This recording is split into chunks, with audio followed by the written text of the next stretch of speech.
Today I've been let loose with a rather special car, and it's sitting next to me. The Ford Mustang is a car which is world famous. I mean, it's truly iconic. Even in countries where it wasn't sold, people knew the name. They knew what it looked like. It was that famous.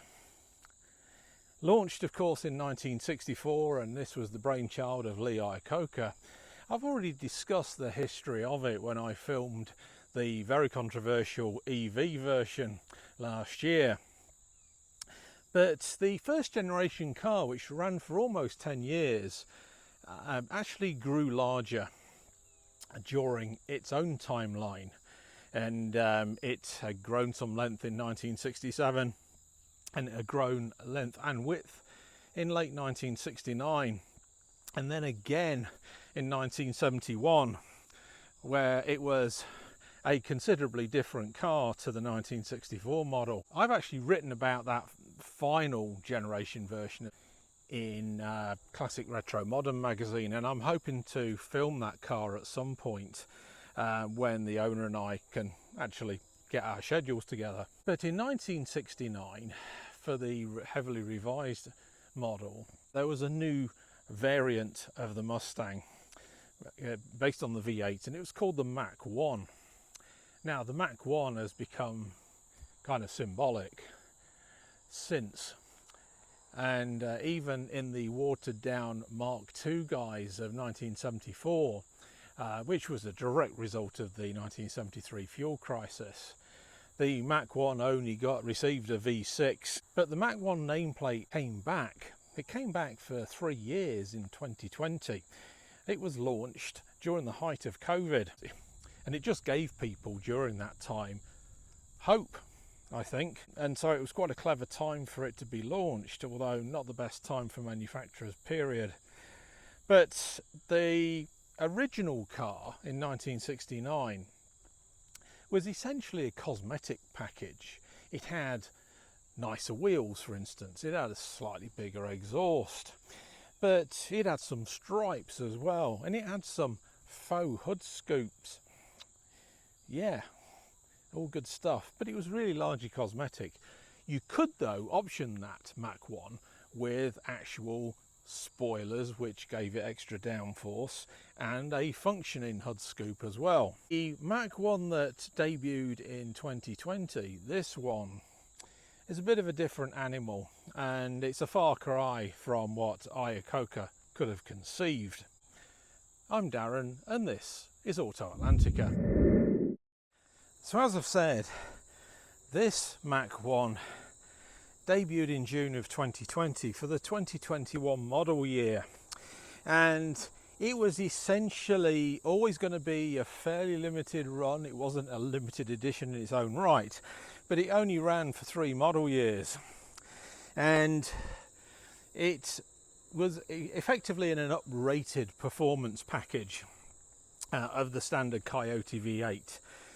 This used elements of the Shelby GT350, for instance, so the subframes front and rear, the brakes, air intake as well, was all from the GT350, and that gave it extra horsepower. So the horsepower on this was uprated from 460 in the standard GT to 480.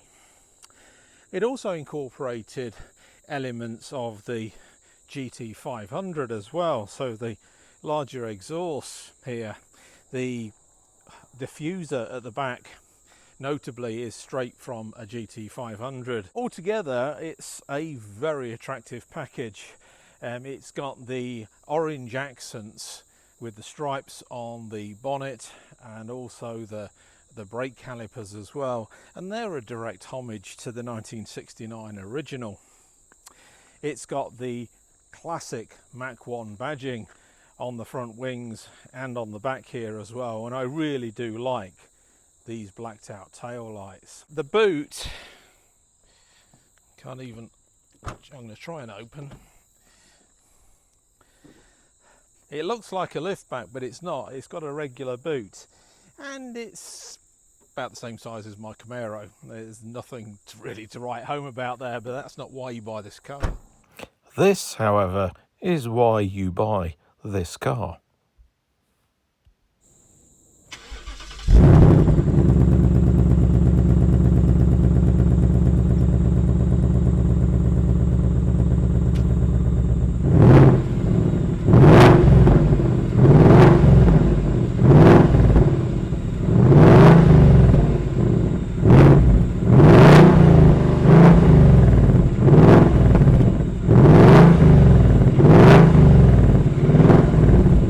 Here we are at the helm of the munificent 2021 Mustang Mach 1, not a Mach-E this time. And inside, it looks fairly standard Mustang, to be honest with you. The Mach 1 did come with a 6-speed manual as standard. This has got the optional 10-speed automatic. That automatic gearbox, of course, was developed jointly by Ford and General Motors, and is also used in the Camaro. And I'm going to be featuring a Camaro with that same gearbox, mapped slightly differently, soon on the channel.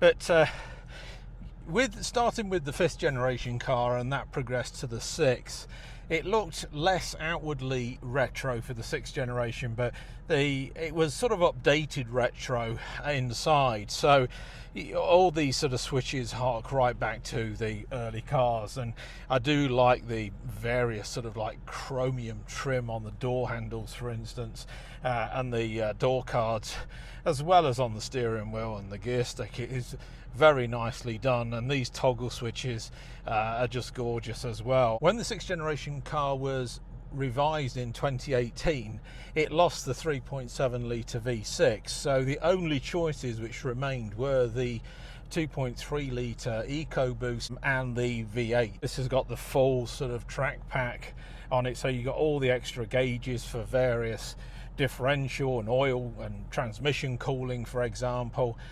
You've also got a couple of analog gauges here as well, one for the oil pressure and one for the vacuum. And the vacuum is the combination of the pressure of the fuel and the air mixture coming into the engine. I want to thank Danny and Brian at Stadium GM, as always, for letting me borrow this car.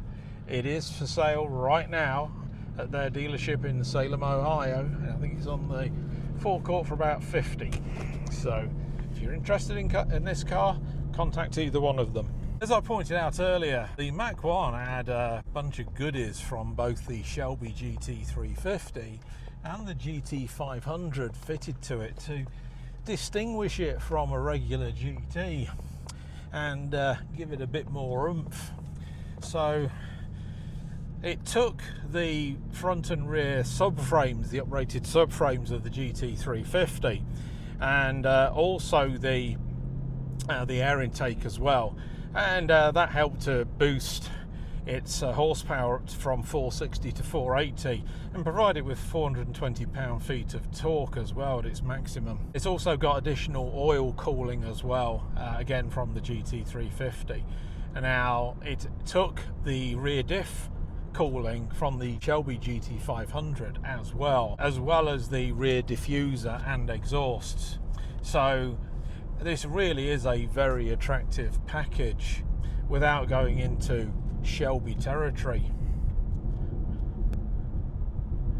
I've got the gauges set up for the extra gauges. There's a whole host of extra gauges for different things that you can add to this as well. We'll run through those. You've got this oil pressure gauge, and then you've also got this vacuum gauge as well, which is measured in inches of mercury. So that is essentially the air fuel mixture that's coming into the engine. If it's at 15 to 22, that's normal at idle, and then it will drop while you've got your foot down. But at idle, if it drops to below 10, then you've got a problem, and like your piston rings could be wearing or something like that. But there's a problem with the intake of fuel and air into the engine. Quite handy if you are in a car like this and you frequently thrash the nads off it.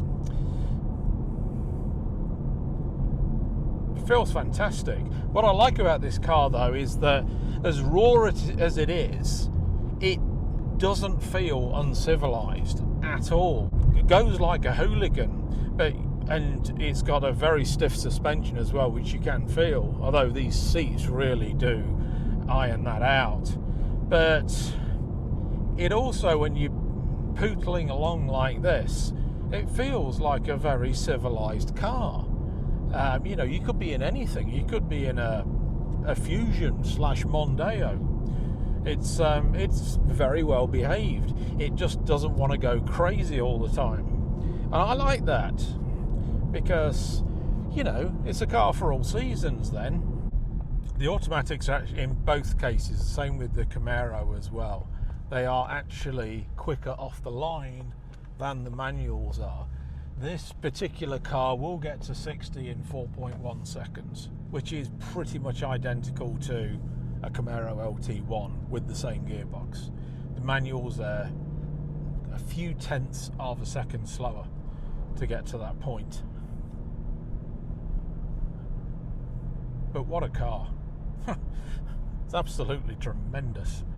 I think the interior of the Mustang suits me more than the Camaro does, actually. There's just something about it. I like the combination of retro and modern. The Camaro's got some nice touches as well, but I think this is feels like a better all-round package inside. It just it's not quite as out there, but you still feel like you're in something special. I mean, these dashboard pads either side are straight out of the Mark 1. As are these toggle switches and the chrome bright things. The Mach 1 disappeared with the end of the 6th generation car. There has been no announcement for a Mach 1 of the 7th generation yet. I think instead you've got that top of the range GTD with its absolute bonkers craziness. There were Shelby versions which were more powerful than this.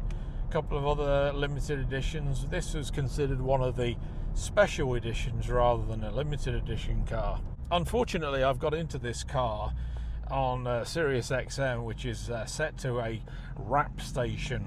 And I'm glad that you can't really sort of see the name of the song which is actually on here, because it's come up with some names which I probably wouldn't be allowed to show on my channel. Let's just put it that way.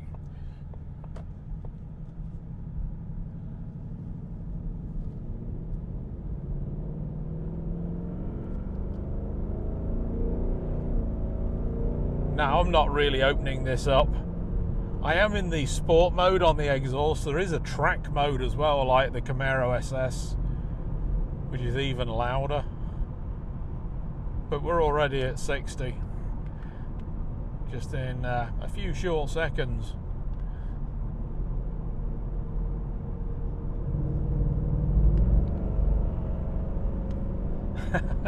The torque is incredible. So the question remains, would I buy this car? Hell yes, I would. It just feels, I'm trying to find the right word for it. It just, overall, it's just more civilized than my Camaro, even though, it's a considerably smaller V8, but it's got the same kind of power.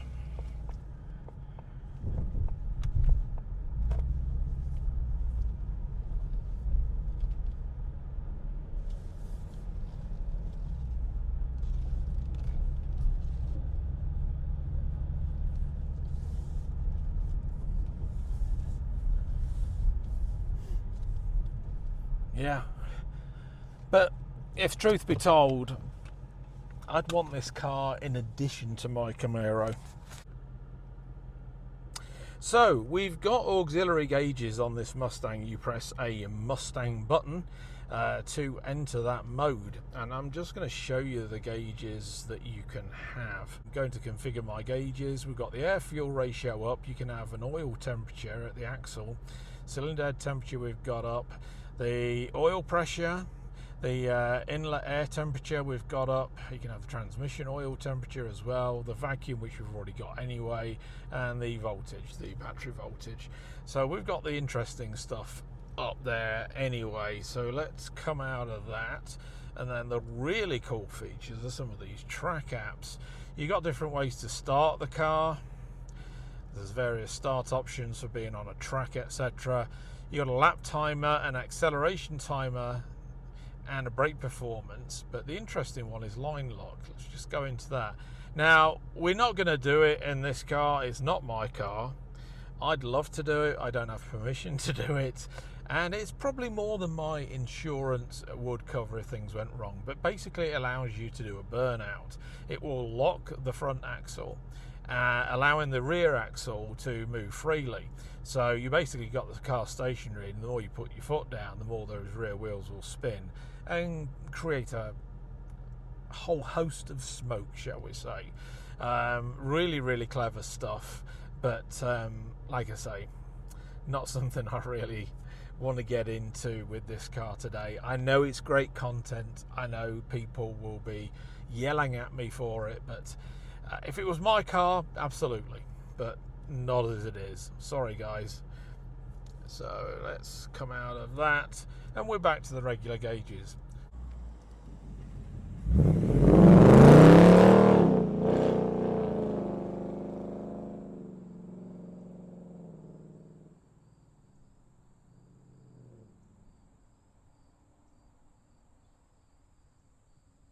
So there we go, that's it for my time with this quite incredible 2021 Ford Mustang Mach 1. I hope I've been able to give you a bit of an informative insight into the history of the Mach 1. It's probably full of holes, but these are not the kind of cars that are my forte, to be perfectly honest with you. Despite owning a Camaro LT1, I know enough to get me by, but I am certainly no aficionado. That said, I am capable of enjoying a car like this, and we've been able to not be quite driving Miss Daisy on this episode, but you know, we've been able to open it up just a little bit and see what it can do. But we've not been able, unfortunately, to explore everything that this car can do as much as I'd like to. But it does bring a smile to your face. I think it looks fantastic. I wasn't quite sure about the facelifted 6th generation Mustang when it came out. It has grown on me, but with this grille and the extra air intake there, I think it looks awesome. The signature orange accents really do make this car. It looks superb, and these are functioning air intakes as well. I hope you've enjoyed this particular episode as much as I have. Trust me, if you were in the car, you'd enjoy it even more. But you know, I've had a lot of fun with this today, and it's the kind of car that sort of leaves you a little bit lost for words. That's certainly the case with me. I love it, I really do. One of the favourite cars that I've ever featured, it has to be said. And that's it. Without sounding like I'm repeating myself, I'm going to call it a day. I'm Darren, and this is Auto Atlantica.